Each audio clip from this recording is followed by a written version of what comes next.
asked me to run a research center for them.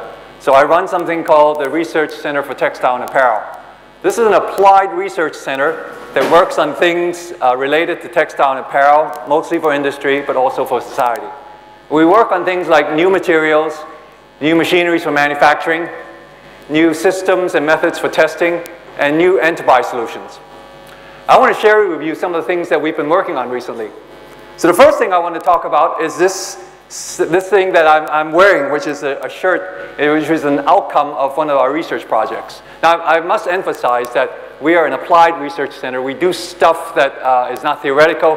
We try to do things that are useful and productive, and that can be turned into goods and services, either in industry or for society. So this shirt is made of cotton. Now, a lot of you are wearing cotton apparel today, and cotton is by far the most commonly used material for apparel. It's been so for hundreds of years. It's easy to manufacture, easy to take care of, and it's very versatile.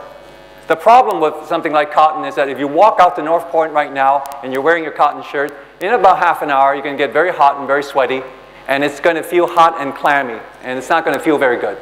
That's because cotton has a limit. It can only absorb about 17% of its weight in liquids, and then it gets saturated. So the typical solution for this type of problem in high moisture and heat environment is to turn to synthetics. So usually that's to use polyester. Now, so what happens is that you use polyester and you spin them in very, very fine strands, or strands with lots of grooves in them, and you weave them together in a way that it pulls moisture away from the skin to the surface where air movement will allow it to be evaporated. Or you coat your polyester with some chemical coatings which actually acts to pull moisture away from your body. There are disadvantages with using either chemicals or with polyester. First, polyester does not biodegrade. That's why they're making polyester out of bottles, because the bottles don't biodegrade. And then the problem is that you're just perpetuating the problem because your shirts won't biodegrade either. And if you use chemicals on your, think of the amount of surface contact chemicals have to your skin.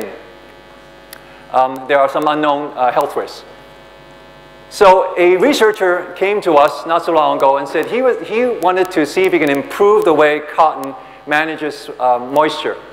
So his inspiration came one day as he was looking and admiring a big tree and how the root structure of a tree very efficiently pulls water out of the soil and moves it up to the branches where it's evaporated.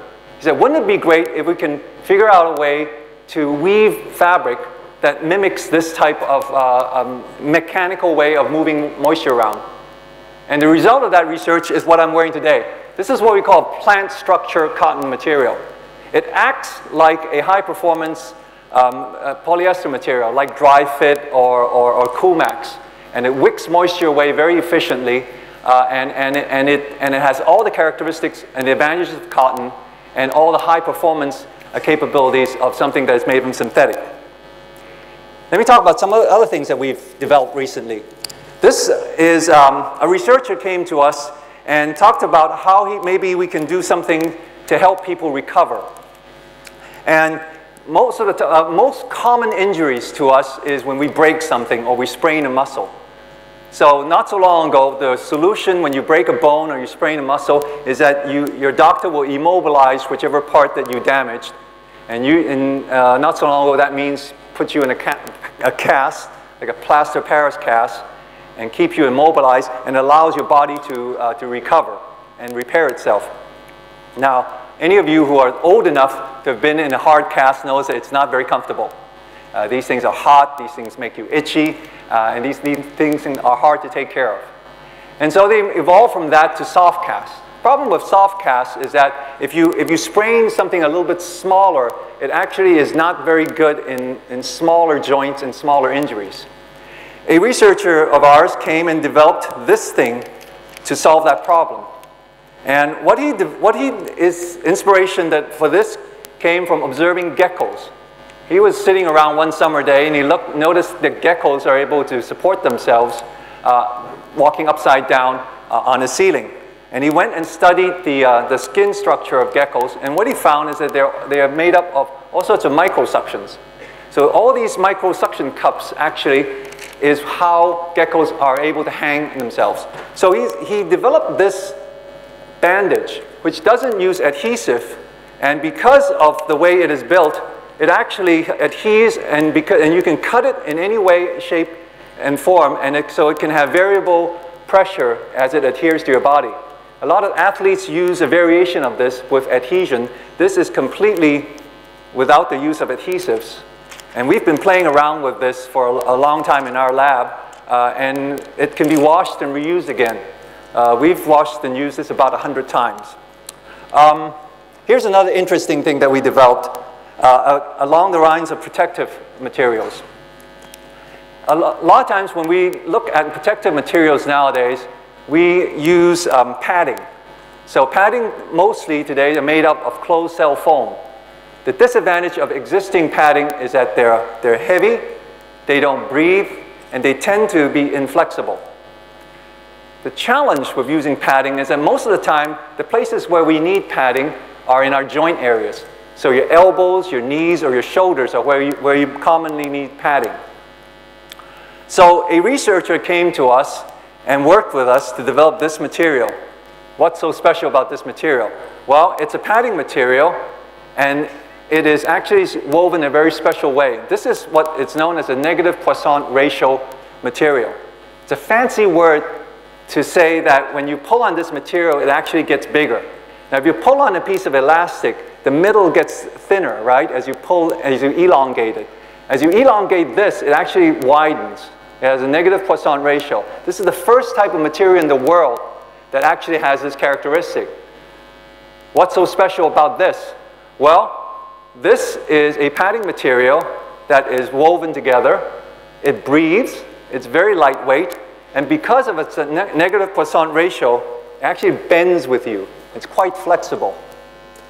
So we've been using this on things like knee pads and elbows. But we've also, the first test of this material is now actually with a old people's home run by the Tonghua Group of Hospital.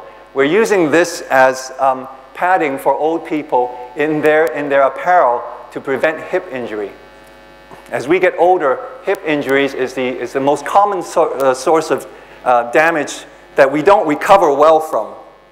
Time does not prevent me to tell you about all the other stuff that we've been doing and we've been busying ourselves with, but I'll show you a couple of these real quickly without explaining what they are. But we have fabric-based sensors, which in this case we put in a shoe, and that gives feedback to the user about what he's doing in his foot, and this helps people correct them in either athletic performance or in an illness situation. This is the second generation of a self-cleaning fabric using Nano Encapsulation technology.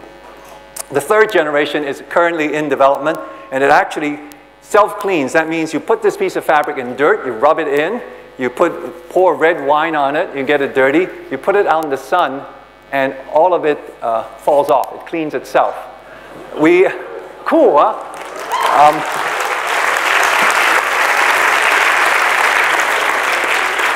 Not bad for 28 local geeks working without a lot of budget, huh? And this is really cool for use in hospital and old people's homes so that they don't have to wash these things as much.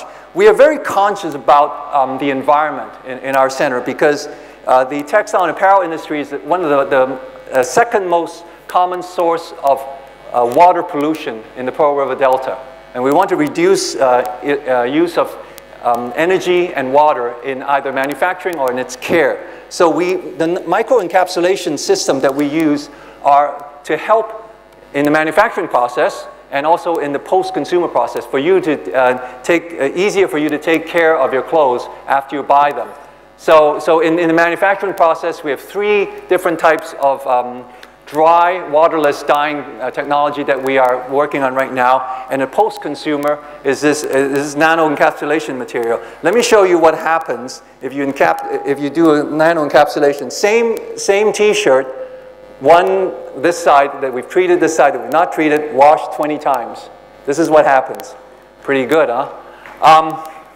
I can go on. You can do the same also to shirts, and they don't tend to wrinkle and they don't tend to crease. The word the theme today has been around inspiration. And I looked up the word inspiration. It is an old Latin word. To inspire, it comes from two root words, in and to spire. And really, it's the same root word that we get things like respire, so a respirator, something we use to breathe in. So inspire is to breathe in. There are many forms of that use of that word, but the one that I really like is the notion that it is something that is from the outside. One of my favorite artists is the German artist Kathy Kollwitz, and she, in 1906, drew this sketch called Inspiration.